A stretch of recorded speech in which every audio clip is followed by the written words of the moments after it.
دو صورتوں میں توڑنا جائز ہے, موت کا خطرہ ہو جائے یا بیمار ہونے کا, بول لو نا کیا ہو گیا, جملہ کمپلیٹ کر لیں, موت کا خطرہ ہو جائے یا بیمار ہونے کا. بیمار ہونے کا مطلب یہ کہ کوئی پین تکلیف جیسے خالی پیٹ ہونے کی وجہ سے پیٹ میں پین شروع ہو گیا, درد شروع ہو گیا, یہ بھی ایک بیماری ہے. شوگر لیول اتنا ڈاؤن ہو گیا کہ شوگر کے پیشنٹ کے ساتھ تو بڑے مسائل ہوتے ہیں, چکر آنا شروع ہو گئے, یہ بھی بیماری ہے. خدا نخواستہ بے ہوش ہونے کا خطرہ ہو گیا تو یہ بھی کیا ہے, بیماری ہے. پھر رہ کیا گیا, رہ یہ گیا کہ بھوک اور پیاس برداشت نہیں ہو رہی, یہ بیماری نہیں ہے, یہ تو کسی بھی برداشت نہیں ہوتی, تبھی تو ہم کھاتے ہیں کہ بھوک برداشت نہیں ہوتی. تو بھوک اور پیاس جتنی بھی لگے روزے کی حالت میں اس کو برداشت کرنا آپ پر لازم ہے. اس بھوک اور پیاس کی شدت کی وجہ سے روزہ توڑنے کی اجازت نہیں ہے. ہاں بیمار ہونے کی, پیٹ میں درد ہو رہا ہے, السر کے پیشنٹ کو بہت زیادہ پین شروع ہو جاتا ہے بھوکے رہنے سے,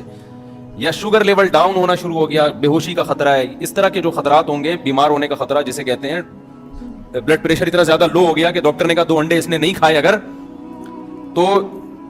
بعض دفعہ بلڈ پریشر لو ہوتا ہے نا, نمک کھانا پڑتا ہے فوراً, یا انڈے منڈے پھوڑنے پڑتے ہیں, یا کوئی ORS وغیرہ پینا پڑتا ہے, تو بی پی لو ہوگا نا, یہ بھی ایک بیماری ہے.